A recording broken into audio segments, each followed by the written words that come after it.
Historia de la computación argentina, parte 2. Al terminar la década de 60, ocurrieron varias situaciones económicas, socioeconómicas, muy importantes en Argentina. La noche de los bastones largos generó una fuga de cerebros.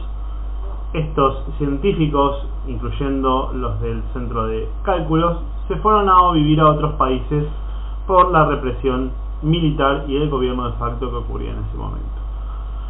Nosotros no vamos a hablar de cuestiones políticas, sí vamos a explicar el contexto sociopolítico y vamos a enfocarnos más que nada en algunas consecuencias positivas y negativas de los modelos aplicados, sin entrar en discusiones de ideologías o partidos políticos o religión o cualquier tipo de situación que pueda generar conflicto, porque la idea de este video es contar objetivamente, o lo más objetivo que se pueda, la historia de la computación argentina.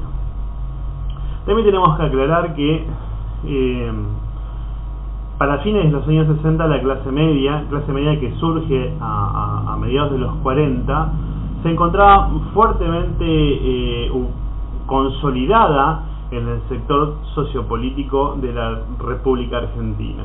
Por lo tanto, la clase media en esos pocos años de vida que tenía ya era una clase demandante, que exigía una mejor calidad de vida y exigía productos, servicios y avances tecnológicos.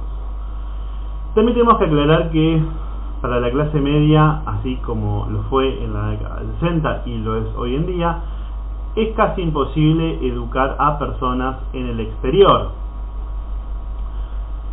Esto lo digo por lo siguiente: es normal y es muy lindo mirar con ojos de próceres a aquellas personas que iniciaron la computación argentina, pero la realidad es que son personas que tuvieron la oportunidad de viajar y que pudieron incluso terminar o obtener títulos universitarios en universidades estadounidenses o europeas. Por lo tanto, remarca o queda claro que esas personas no pertenecían al estrato social que pertenecemos la mayoría de las personas. Sí cabe destacar que fueron personas que no desperdiciaron sus vidas y que utilizaron el conocimiento adquirido para generar cambios e incluso generar cambios socioculturales. Por eso la etapa de Clementina es muy interesante con el doctor Manuel Sadowski y su equipo técnico, porque generaron un cambio importante. Así que, dicho esto, es importante tener en cuenta que son personas que realizaron cambios históricos importantes, pero son personas que también estaban sobre la clase media, sobre el común de las personas, porque pudieron acceder o obtener algún tipo de educación que hoy en día es muy difícil, y en aquel entonces también era muy difícil de adquirir para personas de trabajo o familias de clase media. Además, teniendo en cuenta que nosotros contamos con universidades gratuitas y la mayoría de los argentinos se profesionalizan en universidades gratuitas de nuestro país, lo cual es muy positivo y no genera la necesidad de tener que salir del país para poder estudiar, como ocurre con otros países. Tenemos todo en este país y tenemos un Estado que se encarga de sostener ese tipo de educación, que ya tiene muchísimas décadas. La Universidad UBA se hizo pública en los años 40 y también contamos con universidades privadas desde hace muchísimos años, incluso antes que tuviésemos universidades públicas. Por lo tanto, Argentina está equipada como para preparar grandes mentes de todo tipo. De hecho, varios premios Nobel salieron de la Universidad de Buenos Aires. Esta es una breve aclaración, porque vamos a empezar a explicar el final de la década del 60. La década del 60 generó un cambio sociocultural muy importante. De hecho, a tal punto que impulsó otros sectores a evolucionar, como los dos astronautas que tenemos argentinos, que fueron Belisario y Juan. Esto lo vamos a explicar un poquito más adelante, para los que no saben la historia de Belisario y Juan. Y también voy a hacer un video aparte, si les gusta, déjenme en los comentarios si tienen ganas de escuchar un video sobre la historia de Belisario y Juan.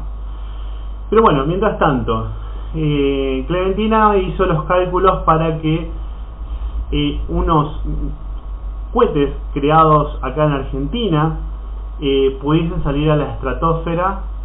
No estamos hablando de Menem, sino que esto ocurrió de verdad. Esto es algo que ocurrió en la República Argentina, y con estos tres modelos que se fabricaron, que fueron hechos por nuestra propia agencia aeroespacial, que se fue fundada en 1940, pudimos enviar a dos animales, a Belisario, que era un caballo, y a el mono Juan, un monito de 1,5 kilos, que pudieron viajar a la estratosfera. Les voy a dejar un video acá para que vean cómo se desarrolló esto, y que también se generó una época muy interesante que seguramente no sabías y te enteraste en este video, sobre la tecnología argentina y las ideas que teníamos y cómo veíamos el futuro, pensando en cómo se iba a desarrollar. Vamos a ver un video a continuación que les va a resultar muy interesante.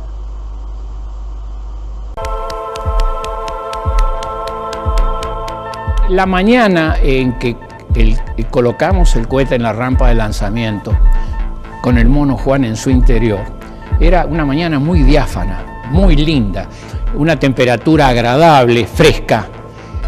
El monito estaba sentado, por supuesto, estaba sedado. Es imposible mantener quieto un animal de estas características confinado adentro de una cápsula. El mono, durante el vuelo, iba a ir respirando, iba a ir transformando ese oxígeno, exhalando anhídrido carbónico.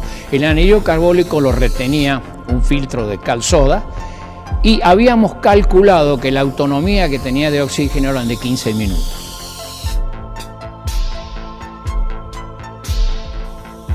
Por un pequeño vidrio nosotros lo mirábamos y bueno, era la preocupación de decir ojalá lo podamos recuperar vivo.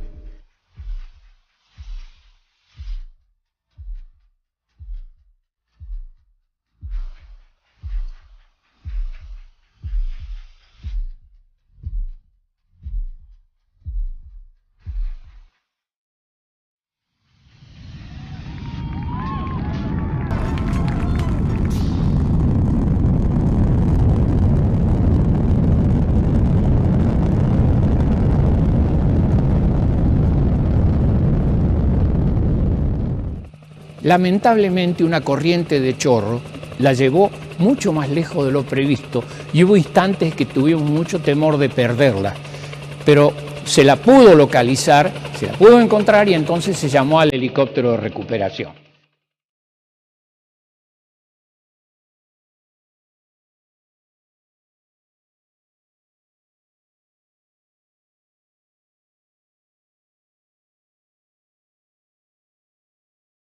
Se trajo en la cápsula y se la comenzó a desarmar. Y ahí apareció el mono Juan. Tenían una pequeña escotilla de observación, abrieron esa tapita y vieron que el mono Juan estaba bien y con vida. Así que todos nos pusimos muy contentos en el área de lanzamiento, sabiendo de que el vuelo había sido totalmente exitoso.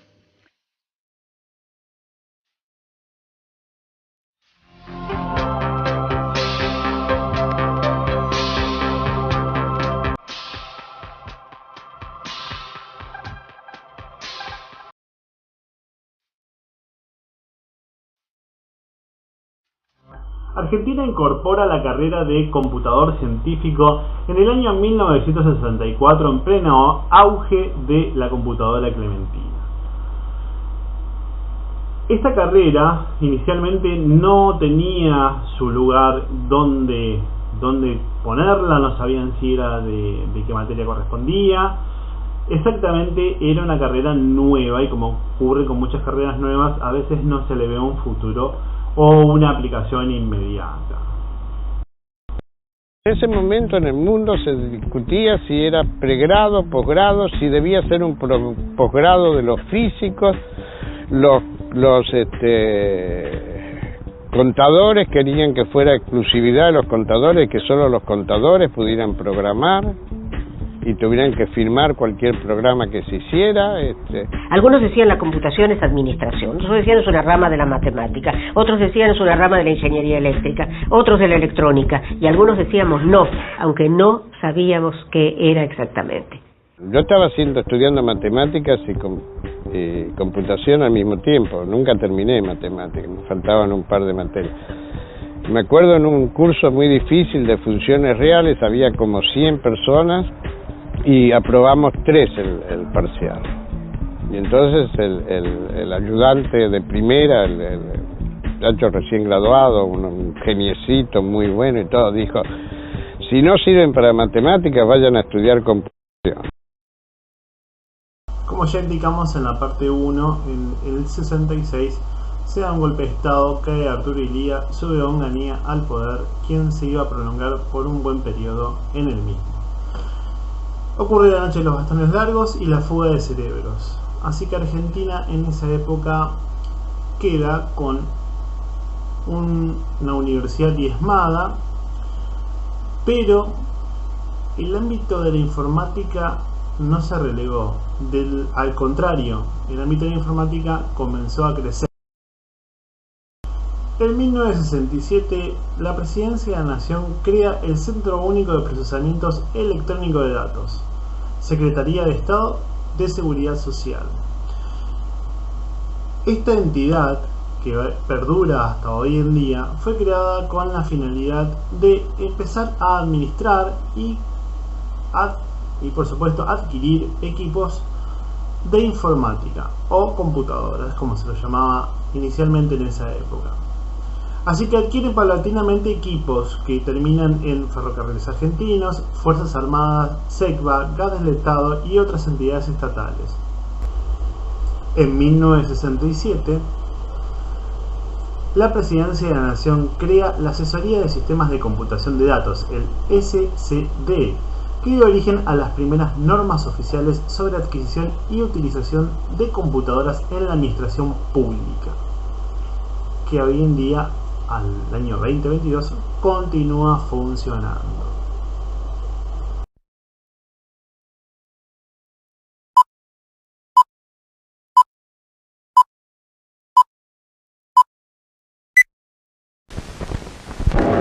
En estos 20 centímetros de cinta perforada pueden estar todos sus datos, señor. Sí, porque en este momento estamos en el Centro de Operaciones Mecanizadas de la Dirección General Impositiva. Esta cinta perforada se transforma después en una cinta magnética en este aparato.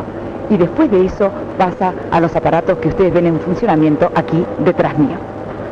El doctor Pedro Pavesi es el director de coordinación de aquí de Impositiva. Yo quisiera hacerle una pregunta. Doctor Pavesi, ¿qué diferencia habrá este año con la recaudación de Impositiva en comparación con la del año pasado?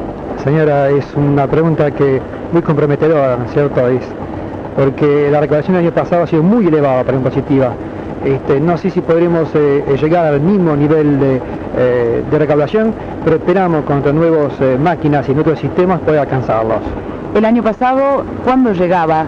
¿Después de cuánto tiempo? ¿De cuántos meses llegaba a el contribuyente las hojas de Impositiva? Señora, las intimaciones llegaban con muchos meses de atraso. Por ejemplo, en el impuesto a los réditos que vence el 20 de abril, el año pasado se terminó de enviarlas en julio, en algunos casos también en agosto. ¿Qué pasaría este año? Bueno, la situación cambió totalmente. En la primera semana de mayo, las intimaciones para quienes no presentaron declaraciones juradas van a ser enviadas al contribuyente. O sea que ya sabemos lo que va a suceder. ¿Esto para qué sirve exactamente? Bueno, esto es la impresora por donde sale la cuenta corriente del contribuyente.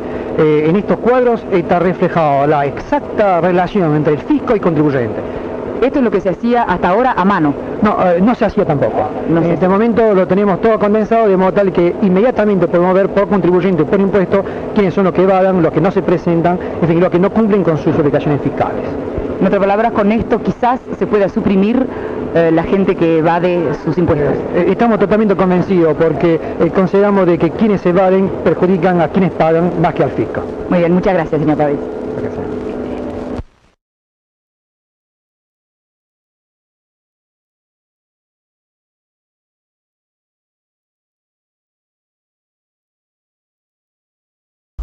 IBM, que en el 57 había perdido la licitación para poder poner en Argentina la primera supercomputadora, en los años 60 se encargó de traer varias máquinas y presentarlas con un poco de apoyo del gobierno de turno, tanto como de varios políticos y ministros. Había logrado presentar en el mercado sus equipos. Estos equipos rápidamente fueron ofrecidos a entidades estatales. Con el CUPET ya creado, este empieza a determinar qué máquinas pueden llegar a utilizar tanto los organismos públicos como recomendar universidades o todo tipo de organismos privados que requieran consulta. Es así como la DGI en 1968 adquiere esta IBM 1401, que es la que vimos en el video, y comienza a trabajar para ordenar las finanzas del país. Hay una anécdota para contar que hasta previo a la llegada de la computación, el PAMI pagaba a través de 13 cajas de dinero, pagaba las jubilaciones. Una vez llegada la computadora, esta determinó que había personas que cobraban 2 veces la misma jubilación, o personas que llevaban una década muertas y continuaban cobrando la jubilación. Así que la computadora puso un orden y un fin a determinada fuga de dinero que estaba sufriendo el Estado en ese momento. Y esto es curioso porque en el 66 ocurrió la noche de los bastones largos y la fuga de cerebros, pero Argentina, y a pesar que Onganía era un gobierno extremadamente conservador, continuó por el camino de la informática. Entendió que la tecnología era algo que debía ocurrir y que debía ingresar al país. Tengan en cuenta que en los años 50 en Estados Unidos había todo tipo de revistas hablando de computación, mostraban las computadoras del Estado, tenía un gran éxito y un auge. Y nosotros recién en los años 60, el común de las personas conocimos lo que era o aprendimos la palabra computadora. Así que el gobierno de Onganía decide realizar una serie de compras y las realiza a través del CUPET, el cual básicamente se torna un socio de IBM, porque IBM no solamente vendía equipos, sino también que a veces realizaba un negocio muchísimo más rentable, que es el mismo que sigue haciendo hoy en día: es rentar los equipos tecnológicos, brindar un servicio de soporte y cobrar mensualmente por ellos. Es así que IBM establece varios contratos con el Estado, y estos contratos eran realmente caros.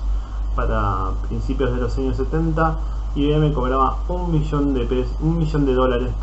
por cada máquina que tenía en alquiler al Estado. Tengan en cuenta que Clementina se pagó $420.000, así que $1 millón a la fecha era un número bastante importante, y si lo llevamos al dinero de hoy sería $7.750.000. Eso sería lo que saldría por mes hoy en día al precio que se alquilaba en esa época. Teniendo en cuenta que en 1970 el sueldo básico era de $220, o sea que era una fortuna y media lo que IBM cobraba los alquileres de su máquina. Aún así, la relación CUPET-IBM fue una relación básicamente simbiótica, ¿no? Si bien era una constante guerra con la empresa, se necesitaban mutuamente. En el 69, CUPET compra una IBM 360-40 para su propio edificio. Esta máquina tenía la capacidad de multiprogramación, y a finales de ese año llegaría otra 360 pero 65, un modelo más avanzado, y es una máquina que se vendió básicamente en todo el mundo. Así es como el centro de cómputos argentino empieza a ser notado mundialmente, porque Argentina fue el primer país en invertir fuerte en lo que era informática. Y ahora vamos a explicar un poquito el modelo socioeconómico de esa época, porque algo que había ocurrido era, como dije al principio del video, hay que mantenernos fuera de los criterios o subjetividades respecto a ideologías. Lo que se plantea es un modelo liberal. Ese modelo liberal lo que hace es quitarle impuestos a los industriales, pero también abre las importaciones. Así que se convierte en un juego de libre mercado, ¿no? O sea, está bien, vos podés fabricar con menos cargas impositivas, lo que te permite hacer un producto más barato, pero también entran productos baratos de afuera.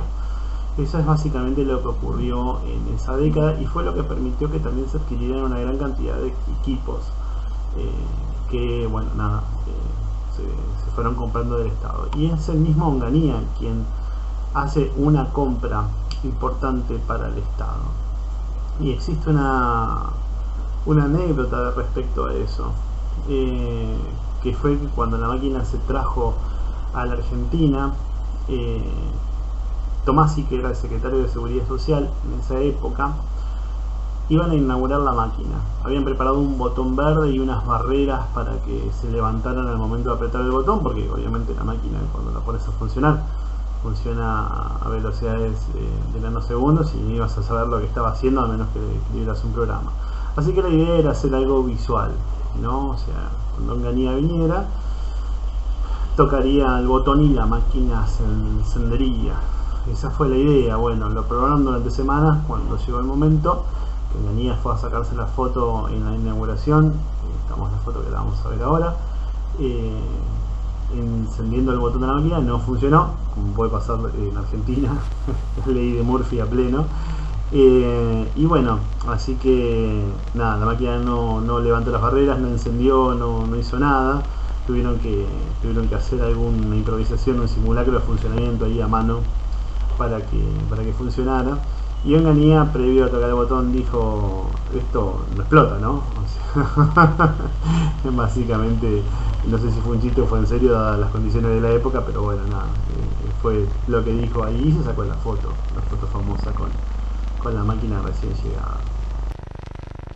Noticiero 13 entrevista al doctor Salvador Fornieles Hijo, director general de la Dirección de Rentas de la Municipalidad de la Ciudad de Buenos Aires.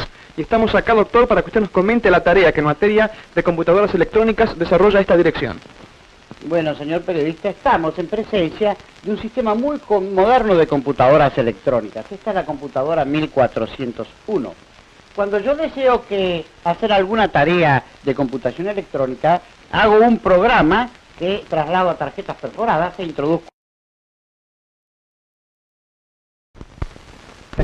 Este principio de verdad es la base de la justicia.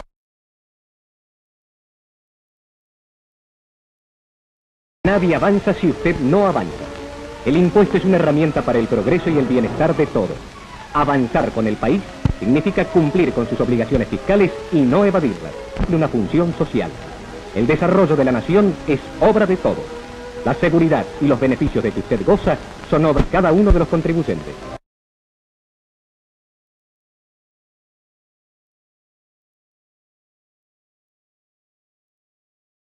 La recaudación impositiva es la respuesta a un país que mira al futuro.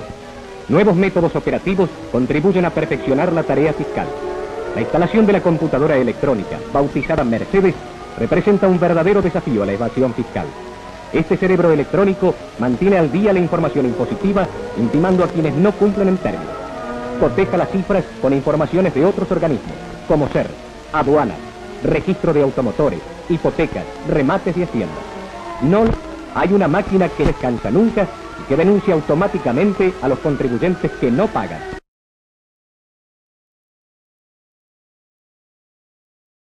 A lo largo y a lo ancho del país, agentes de la Dirección General Impositiva cumplen su función recaudadora en beneficio de un mayor progreso. No espere a que la computadora lo señale con el dedo. Avance con el país, cumpliendo con sus obligaciones impositivas, que ellas son en beneficio de todos. La ley otorga derechos, también impone obligaciones. No dé la espalda a la ley, ni tampoco a la comunidad.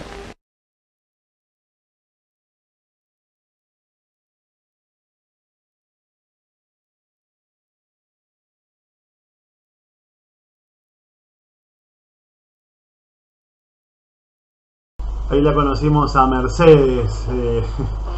La DGI picante, picante, te denuncia la computadora que trabaja toda la noche y no descansa. Picante la DGI. Picante el mensaje también para los contribuyentes. Los estamos persiguiendo a todos. Bueno, eran muy interesantes las presentaciones y las propagandas. Y gracias a Difilm, que tiene un gran archivo de cosas, e igual se rescató poco. Calculo que habría muchísimas más propagandas y muchísimo más para ver, ¿no? O sea, pero es lo que conseguí, es lo que hay archivado, es muy poca la información que existe. Por ejemplo, el Archivo General de la Nación no tiene nada de Clementina, no tiene nada de la computación, no tiene nada de nada, está pintado al óleo básicamente, y me han respondido eso, que no tiene, que me fije en otros lados, como la Biblioteca del Congreso, o, no sé, o los diarios. Una cosa terrible que no tengan tanto archivo como se esperaba. Es importante remarcar que era una época complicada, una época que se venían dando muchos cambios. La ideología que impuso el conservadurismo de ese momento, repito una vez más sin entrar en subjetividades, era que le daba lo mismo básicamente la industria nacional que vinieran cosas de afuera. De hecho, un funcionario, el cual no vamos a decir el nombre, dijo que le daba lo mismo hacer acero en Argentina o fabricar chicles. O sea, y eso era lo que se imponía en ese momento y era lo que venía. Aún así, el tema informático implicaba un avance social, socioeconómico y cultural, y también dio herramientas nuevas para trabajar y para que el Estado esté más presente, así que a un modelo militarizado esto le vino bien, y por lo tanto la computación siguió su camino, casi sin interrupciones. IBM presente todo el tiempo ahí, por supuesto. Pero bueno, nosotros vamos a hablar de la computación argentina, pero también vamos a hablar fundamentalmente de lo que se fabricó en Argentina, porque la finalidad del video es también aprender qué es lo que se fabricó en el país. Hasta ahora tenemos solamente las dos computadoras creadas en la Universidad de Ingeniería y en la Universidad de Bahía Blanca. Después de ahí no tenemos más computadoras argentinas porque Clementina era inglesa, así que vamos a empezar a hablar un poco de las máquinas y regionalmente ubicarlas donde se fueron creando, ya que existe el mito urbano de que Córdoba era el verdadero Silicon Valley de Argentina, y yo creo que eso lo vamos a poner un poco en duda. Vamos a ver exactamente cómo se distribuyó y qué provincias fabricaron algo. Así que esta va a ser la base del video, la industria nacional argentina. Así que bueno, como vemos acá, empezamos con Buenos Aires con dos computadoras fabricadas acá y entramos ya en la década del 70, y acá es donde se empieza a poner todo totalmente interesante, porque acá es donde empiezan los cambios y acompañado con las fluctuaciones políticas y económicas. Los 70 en Argentina fueron algo complejos. Pasamos de distintos tipos de gobiernos a distintos tipos de modelos económicos en periodos muy cortos, con economías complicadas, productivas de momento y no productivas por momentos. Entonces eso llevó a que haya una inestabilidad. Fue una década bastante inestable. Ni hablemos de la parte política y la parte social, ¿no? Hubo muchos cambios, se aceptaban distintas normas de convivencia, aparecieron distintos tipos de formas de expresión y también distintos tipos de formas de represión, incluso hasta un estado autoritario que hizo o cometió graves delitos. Pero bueno, nosotros vamos a centrar básicamente en la parte sociopolítica que nos afecta en la parte de la computación, ¿no? El modelo que había utilizado la década del 60, las fines de la década del 60, este modelo económico trajo sus consecuencias obvias. Esto es un ciclo en Argentina que se repite constantemente, es cíclico en Argentina. Pasamos de un modelo a otro y volvemos a recaer en los mismos errores cíclicamente desde hace más de 200 años. Ya desde el gobierno de Juárez Selman que venimos haciendo lo mismo. Entonces, ¿qué pasó? El modelo de no liberal que había puesto el gobierno de Onganía, que no cobraba impuestos a la industria, se abría la importación, había logrado que funcionara de cierta forma, pero ese modelo requiere sí o sí el sustento económico del Estado en determinados puntos. Al dejar de recaudar, tiene que suplir o cubrir todos esos ingresos de sus gastos diarios. Aunque reduzcas el gasto público, es necesario cubrirlos. Entonces entró en déficit, como es lógico. Y esto ha pasado en Argentina muchas veces, y en las décadas próximas que vendrán volverá a pasar muchas veces. Así que el modelo empezó a fallar y se empezaron a complicar un poco las cosas. Aún así, tenemos que comprender que el movimiento mundial que impulsaba la tecnología de la computación era una máquina imparable, e incluso con todos nuestros problemas socioeconómicos no se iba a detener. El modelo económico entonces impuesto por los gobiernos de facto de esa época duraría 3 años más a partir de 1970. Así que los primeros 3 años de esa década continuamos con el mismo modelo de apertura e importación, abolición de aranceles para los productos industriales. Y las computadoras continuaban ingresando, IBM continuaba trabajando, el CUPET seguía su camino hacia la evolución. Pero ¿qué pasaba en el mundo? En el mundo se empezaba a definir lo que era una computadora. Hoy en día entendemos, ya por una definición universal, que una computadora, computador o ordenador es un aparato o una máquina electrónica, que puede también ser mecánica, programable, que ejecuta una serie de comandos para procesar datos de entrada, obteniendo convenientemente información que posteriormente se envía a unidades de salida. Una computadora está compuesta por numerosos y diversos circuitos integrados o sistemas mecánicos y varios elementos de apoyo, que pueden ser monitores, impresoras, en su momento fueron teletipos, tarjetas perforadas, sistemas magnéticos, etcétera, etcétera, etcétera. Esto es lo que se estaba gestando mundialmente.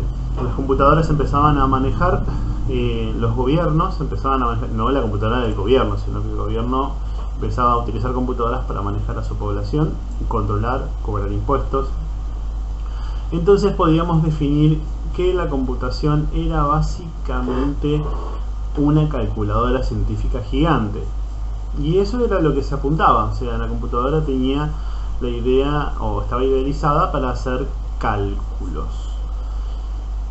complejos, ¿no? Ya habíamos explicado en el video anterior que Rusia, por ejemplo, usaba cientos de matemáticos para poder hacer los cálculos a mano de sus bombas atómicas. Bueno, la computadora fue solucionando todo eso y reduciendo los tiempos, no solamente las personas, sino los tiempos. ¿Qué pasaba en Argentina? Bueno, en Argentina nosotros ya habíamos comenzado a computarizar todo el país, y de repente en la década del 70 empiezan a ocurrir diversos hechos que empezaron a formar lo que sería el futuro de la Argentina en la computación. Y lo primero que ocurre es la fabricación de una calculadora nacional. Y acá entra un actor en juego, un fabricante nacional, pero un fabricante nacional que no estaba dedicado a la tecnología, que es la empresa FATE. La empresa FATE comienza a fabricar calculadoras, y logra una calculadora espectacular que se llamó Cifra. Manuel Madanes era ingeniero y estaba a cargo del área de tecnología de la empresa FATE. Él era muy amigo de Sadowski, con quien había compartido en su momento la carrera de ingeniería, pero Sadowski continuó solamente en su carrera de matemáticas, abandonando ingeniería. Mantuvo una amistad con él durante muchísimos años, y fue Sadowski quien apoyó el emprendimiento de Manuel para fundar la empresa Científicos Técnicos S.A. y la revista Ciencia Nueva. Manuel intentó crear en la gerencia de investigación y desarrollo en FATE, y le propuso a quien sería luego su gerente, o sea, el gerente de FATE, el físico astrónomo Carlos Basatsky, quien hablamos en el video, la primera parte del video número 1, ¿no? De la parte 1. Este sería el responsable del convenio con la empresa, y además la creación de la división electrónica. Esto se hizo en el año 69. Cuando la división electrónica comenzó a operar en el 69, Barsky convocó a profesionales de Facultad de Ingeniería de la UBA, en particular del Laboratorio de Semiconductores, donde se había llevado a cabo el proyecto de la computadora experimental de ingeniería de la UBA, ya habíamos hablado de ella, de CEFIBA, y también participaron algunos miembros del Instituto de Cálculo. Así que de esa forma inicia una nueva idea, que era presentar al mercado argentino una calculadora. Esta sería el primer producto argentino fabricado acá íntegramente en el país, el cual estaría abocado a la ciencia. Una calculadora para realizar cálculos matemáticos bastante complejos. Bajo la marca Cifra, en 1969, creó su primer modelo de calculadora de escritorio. Entre 1970 y 1974 lanzó las calculadoras con impresor Cifra y Mini Cifra, diseñadas por Silvio Grichener, que obtuvieron la etiqueta del buen diseño del CD. Estas calculadoras superaron rápidamente a su competidor Olivetti debido a su menor tamaño, peso liviano y velocidad al realizar ecuaciones. Hasta la fecha, Cifra lanzó al mercado más de 26 modelos con distintos poderes de computación, tamaño y paleta de color.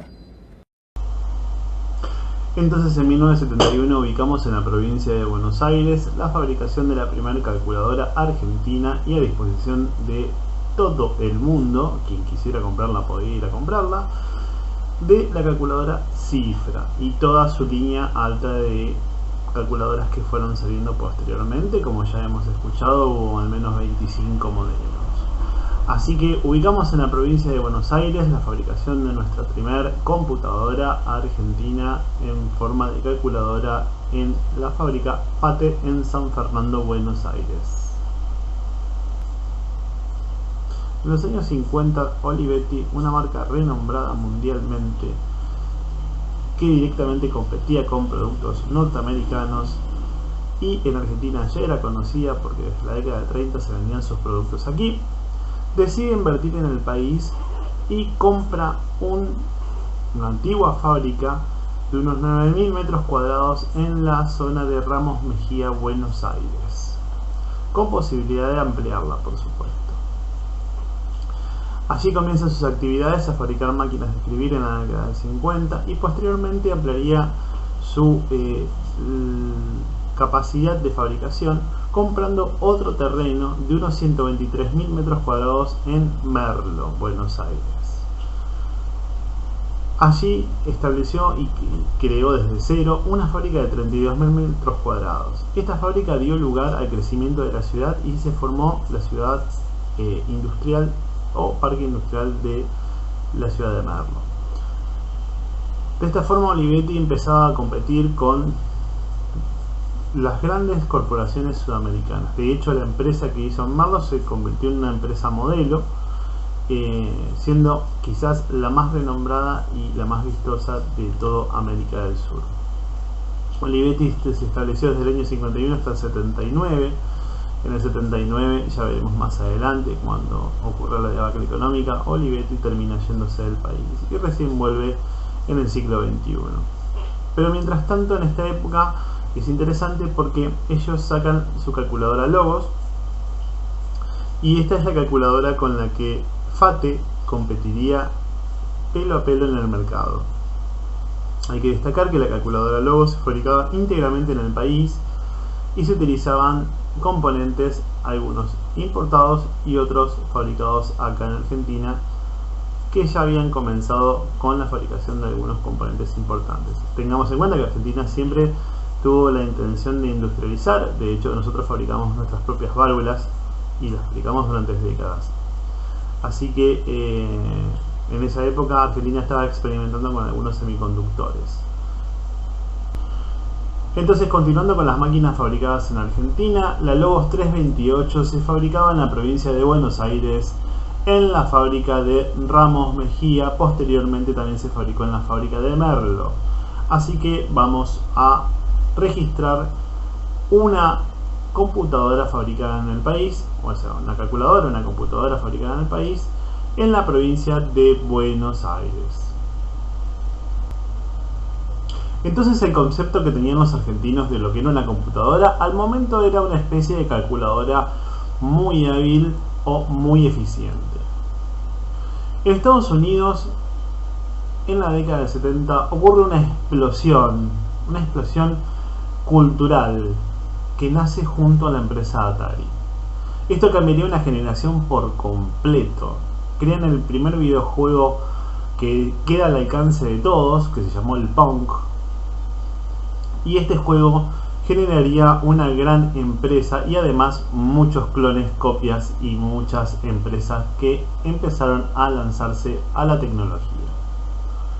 Acá en Argentina, en mayo de 1972, la empresa Magnavox lanza al mercado la primera consola de videojuegos de la historia, o sea, de nuestra historia.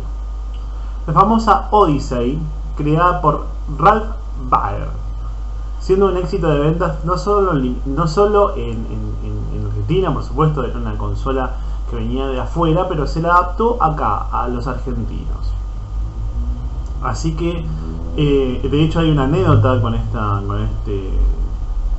aparato, que se lo lanzó primero en Argentina que en Estados Unidos, o sea, con un día de diferencia.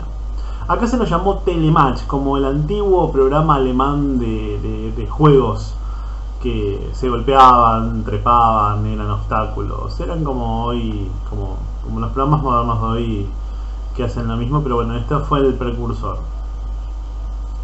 Así que en Argentina se la llamó Telematch. Y la carcasa, así que era una valija, o sea, el juego estaba dentro de una valija. La carcasa también se fabricaba en Argentina y los comandos también.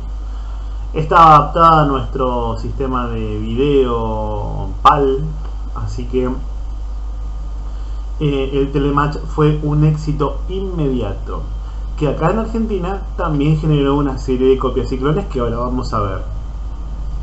Pero bueno, el Telematch fue nuestra primera consola de videojuegos y podríamos considerarlo también una computadora sin CPU, sino una computadora de la vieja escuela, ¿no? Con lógica. Telematch se fabricaba en Tierra del Fuego, así que nuestra parte fueguina, nuestra parte sur de nuestro país, fue la encargada de recibir la fábrica y empezar a producirla en Argentina. Así que Panoramic se radicó en Ushuaia, en Tierra del Fuego, y comenzó sus actividades en el 72, y para el 73 ya la Panoramic estaba en el mercado argentino. Durante ese mismo año, ya entrado en 1973, una empresa muy conocida de Santa Fe decide dedicarse a la electrónica. Es una empresa que fabricaba motores eléctricos, era un gran proveedor de la nación, o sea, y hasta hoy en día sigue funcionando como tal. Pero en el 73 se le ocurre incursionar en el tema de la electrónica. Estamos hablando de la empresa CZ Werny, que se hizo famosa por vender los clones de la Sinclair Z81 y de la Spectrum. Así que ahora vamos a hacer un alto porque vamos a empezar a explicar un poquito cómo ellos incursionaron en el mercado fabricando calculadoras. Hicieron una calculadora que se llamó Matemática, una calculadora muy exitosa y que le dio un lugar muy importante en el mercado. Además de que al establecer una planta en Paraná de fabricación electrónica, lograron llamar la atención de otro monstruo, que fue el gigante azul, IBM, y estos empezaron a comprarle fabricación de PCBs. ¿Por qué? Porque habían logrado tener una calidad muy importante en la fabricación de sus PCBs. Pero eso lo vamos a ver más adelante. Inicialmente ellos arrancaron fabricando una calculadora que se llamó Matemática. Tadeusz Serweny nació en el año 1909 en Ucrania. Se radicó en la localidad de Galvez en 1913, imagínense, no había nada en esa época. Y ahí se construyeron las primeras redes eléctricas de alumbrado público de esa zona. Así que su primer taller siempre fue volcado al incipiente mercado electromecánico. Devino de una pequeña fábrica montada en la vecina localidad de Trébol, y ya de regreso a Galvez funda junto a sus 5 hermanos lo que luego sería una de las más importantes fábricas de motores eléctricos del país.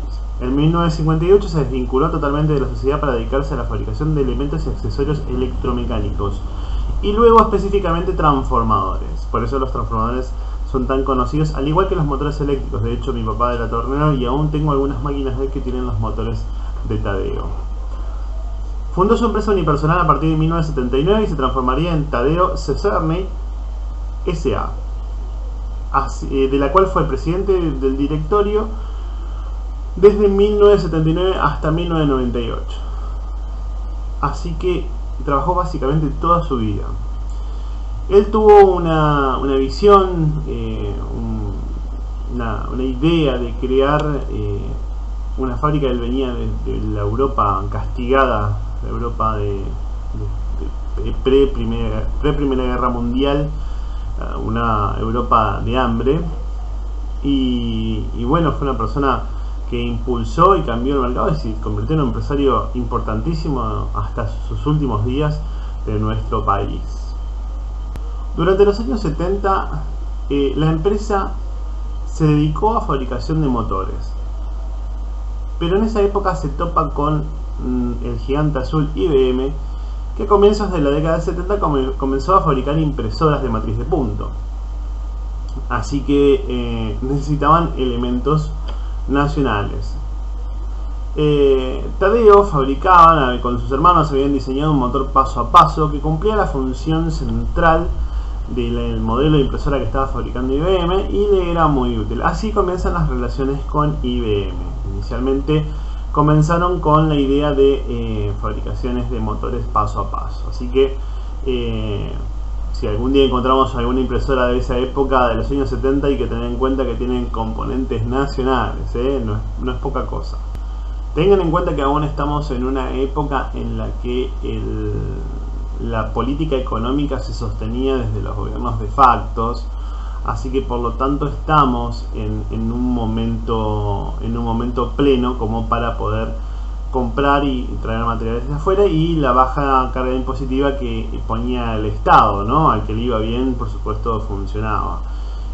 Todos sabemos que la carga impositiva iba a tener sus consecuencias, porque después el Estado se endeuda para poder sostener ese modelo, y ahí es donde quiebra, y siempre pasa lo mismo, y en Argentina es una cosa cíclica que pasa todo el tiempo. Pero bueno, luego de Onganía vino Levingston y Lanuse, y en esa época fue cuando empezaron las fluctuaciones económicas. Aún el modelo se sostuvo hasta 1973. Vamos a finalizar la segunda parte acá, vamos a dejar el video acá,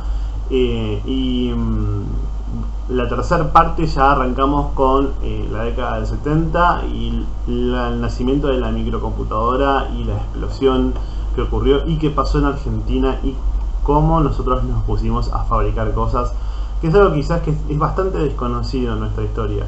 Se conocen algunas cosas, lo más visual quizás, o lo más llamativo, como microsistemas, y hasta ahí nomás, porque falta información de microsistemas. Pero bueno, para que ustedes disfruten el próximo video, les voy anticipando que este va a tratar de todo lo que nosotros fabricamos de la década del 70 hasta fines de los 80. Y prepárense, porque hay una gran cantidad de empresas que se pusieron en funcionamiento en esa época. Así que espero que les haya gustado. Pulgares arriba si les gustó. Si tienen algún comentario me lo dejan abajo. Si tienen algún video aparte de otras cuestiones que hayan escuchado en el video, me los dejan en los comentarios. Y por último, y para finalizar, nada, les pongo acá el mapa de cómo se va formando la parte industrial de informática de la República Argentina.